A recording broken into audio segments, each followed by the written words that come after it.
Oui, bonjour à tous. Je suis ravi de vous retrouver dans cette petite vidéo. Alors, vous aurez très certainement reconnu tout autour de moi et derrière moi le studio Damasceno. Je suis très content de pouvoir échanger dans ce lieu très connu de notre église. Et aujourd'hui, j'ai choisi de partager sur le thème de la persévérance dans la vie chrétienne. C'est un sujet qui m'a tenu à cœur là il y a quelques temps, pendant un petit moment. Et donc j'ai voulu échanger là-dessus. Et donc pour m'appuyer, pour vous parler de cette persévérance et d'être continuellement encouragé, je m'appuie sur le chapitre 12 de la lettre d'Hébreux, en fait. Et nous allons, au fur et à mesure que je vais lire les premiers versets, je vais également vous détailler et vous donner donc les encouragements, quelques clés, quelques explications par rapport à ces versets, et pour vous dire qu'il faut continuer à ne jamais être découragé et à continuer à persévérer, nous qui sommes chrétiens. Et je m'adresse aussi également à toute personne qui pourrait voir cette vidéo. Alors nous allons commencer donc la lecture. Le chapitre 12 commence ainsi. Nous donc aussi, puisque nous sommes entourés d'une si grande nuée de témoins, rejetons tout fardeau et le péché qui nous enveloppe si facilement, et courons avec persévérance l'épreuve qui nous est proposée. Le chapitre commence par ces trois mots assez intéressants, nous donc aussi. Donc, cela veut dire que pour moi, le chapitre 12 est en quelque sorte une conclusion des différents chapitres précédents, dans lesquels donc l'auteur, qui n'est pas cité, en tout cas qui n'est pas identifié, nous détaille notamment et prend exemple de plusieurs témoins de la foi qui n'ont pas eu forcément une vie parfaite, mais qui par la foi ont laissé agir le Seigneur dans leur cœur et ont pu être récompensés bien plus que ce qu'ils auraient pu imaginer. Et donc là, il s'agit de nous donc aussi. Donc nous devons être concernés. Le verset continue ainsi, puisque nous sommes entourés d'une si grande nuée de témoins.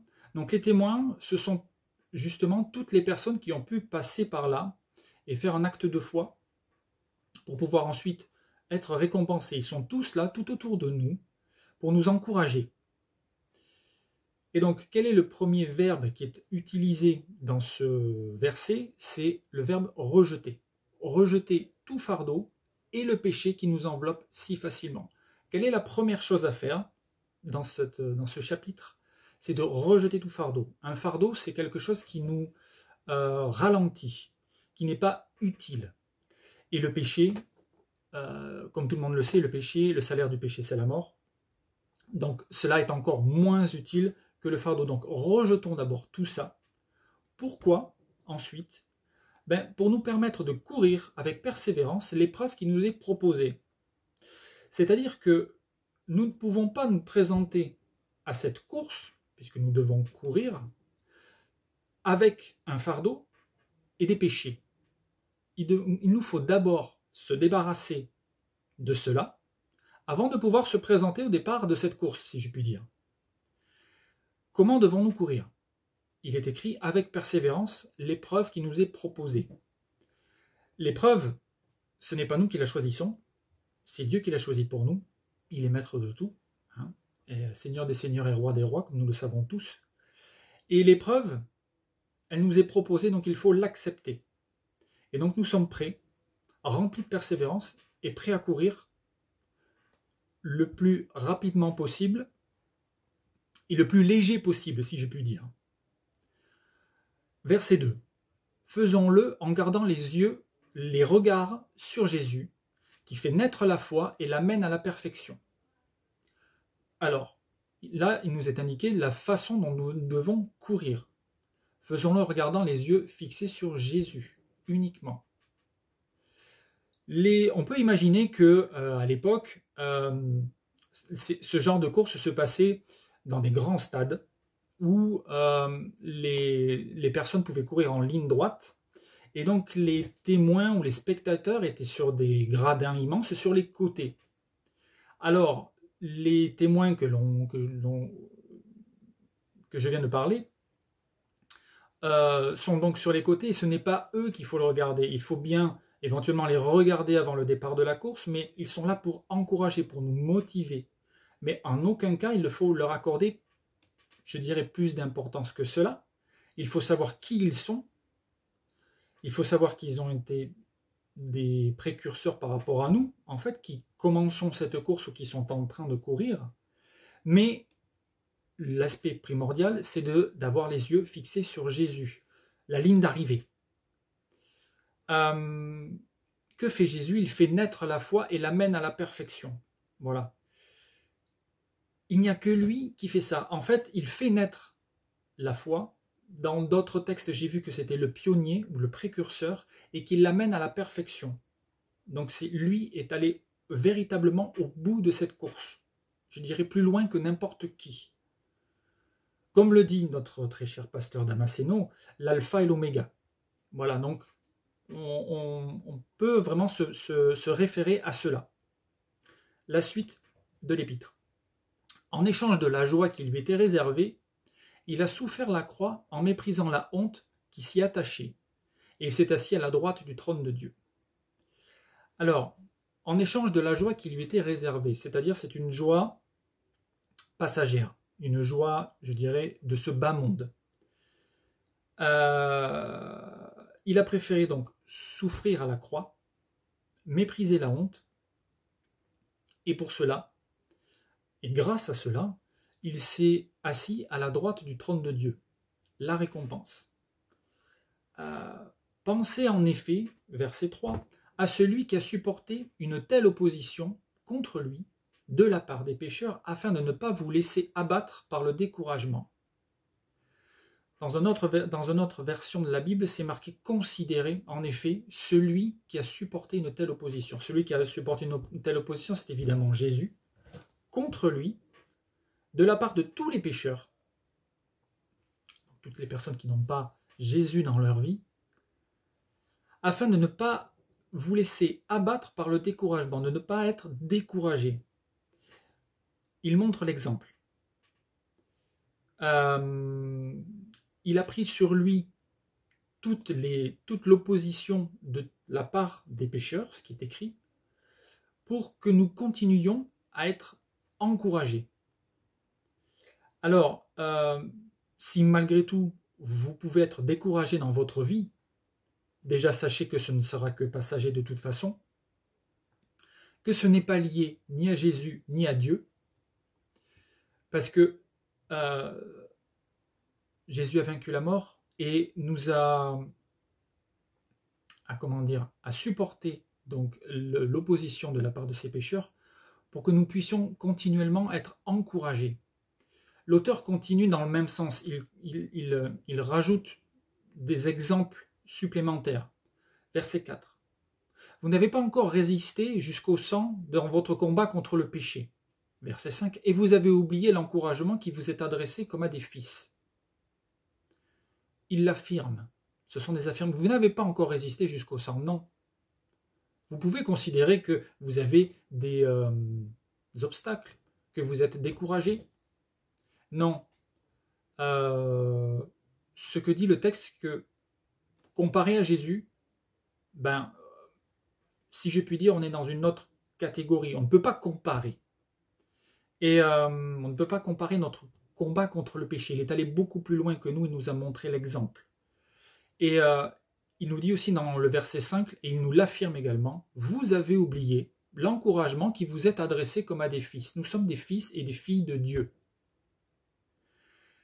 Et si nous avons oublié l'encouragement, eh bien, tâchons rapidement de retrouver cet encouragement, cette persévérance que nous devons avoir pour arriver le plus loin possible et de continuer de courir incessamment. Je continue. Mon fils, ne méprise pas la correction du Seigneur et ne perds pas ton courage lorsqu'il te reprend. En effet, le Seigneur corrige celui qui aime et il punit tous ceux qu'il reconnaît comme ses fils. Effectivement, ne méprise pas la correction du Seigneur, mais cette correction, ce n'est pas pour nous rabaisser, au contraire, c'est pour que l'on puisse lui ressembler. Et nous savons que le Seigneur est parfait, représente la perfection. Donc, en nous corrigeant, il nous amène vers cette perfection. Donc, quoi de mieux? Ne le refusons pas, acceptons-le. Même si cela va à l'encontre ou à l'inverse de ce que nous imaginons par notre propre esprit, eh bien, laissons-le faire. Ce qu'ont fait les différents témoins qui ont été cités, notamment dans le chapitre 11, ils ont laissé faire Dieu. C'est lui qui a pris la manœuvre. La manœuvre. Et le résultat en a été que meilleur. Je continue. Verset 7. Supportez la correction. C'est comme des fils que Dieu vous traite. Quel est le fils qu'un père ne corrige pas? Effectivement. Pour tous les pères qui ont des enfants, forcément, vous avez vos filles et vos filles, vous les avez corrigés pour qu'ils agissent bien ou mieux vis-à-vis d'autres personnes ou vis-à-vis de la parole. Mais si vous êtes dispensés de la correction à laquelle tous ont part, c'est donc que vous êtes des enfants illégitimes et non des fils. Et oui, nous devons quelque part être corrigés. Parce que, comme il le dit, si vous êtes dispensés de cette correction, si nous-mêmes nous estimons que nous n'avons pas à être corrigés par Dieu, ben nous sommes des enfants illégitimes et non des fils de Dieu. Alors, laissons-le nous corriger tous les jours un petit peu. Et même surtout quand nous n'avons pas forcément envie qu'il agisse ou que ce n'est pas le bon moment, c'est peut-être sûrement à ce moment-là justement qu'il faut répondre présent de plus en plus. Et si nous faisons l'effort, la récompense en sera que meilleure. Je continue. D'ailleurs, puisque nos pères terrestres nous ont corrigés et que nous les avons respectés, ne devons-nous pas d'autant plus nous soumettre à notre Père Céleste pour avoir la vie? Et oui, voilà.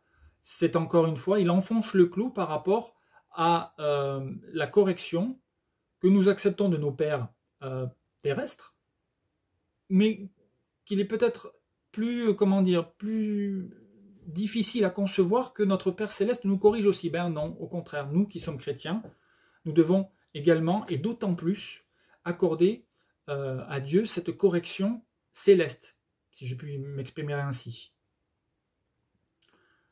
Nos pères qui nous corrigeaient pour un peu de temps, effectivement, notre vie ici-bas, comme ils le trouvaient bon, bien évidemment, ils nous corrigeaient pour que l'on puisse s'améliorer, tandis que Dieu le fait pour notre bien, afin que nous participions à sa sainteté.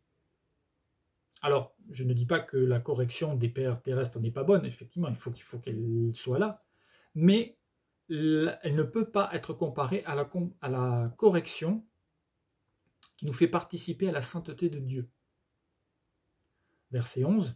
Certes, au premier abord, toute correction semble un sujet de tristesse et non de joie, mais elle produit plus tard chez eux qu'elle a exercé un fruit porteur de paix, la justice. Ah. Le fruit étant la justice de Dieu. Il n'y a que par Dieu et par notre croyance en Jésus-Christ que nous pouvons accéder à cette justice. Et quoi de mieux, je dirais, que de pouvoir accéder, de pouvoir toucher du doigt cette récompense. Verset 12. Fortifiez donc vos mains défaillantes et vos genoux flageolants. Et oui, pour pouvoir courir, il faut avoir des genoux solides. Pour pouvoir courir longtemps, il faut s'entraîner. Et sans entraînement, les genoux, effectivement, sont flageolants. Donc, persévérons dans cet entraînement. Continuons à être encouragés. Verset 13. Et faites des voies droites pour vos pieds. Effectivement, courons de façon droite. Si nous courons de façon, je dirais, tordue ou courbée, 1, ce n'est pas efficace. 2, on fait plus de chemin. Et nous avons tout à y perdre. Afin que ce qui est boiteux ne se démette pas, mais plutôt soit guéri. Effectivement, voilà. Les blessures peuvent arriver plus facilement si nous courons de travers. Et nous pouvons être boiteux, comme le dit la Bible.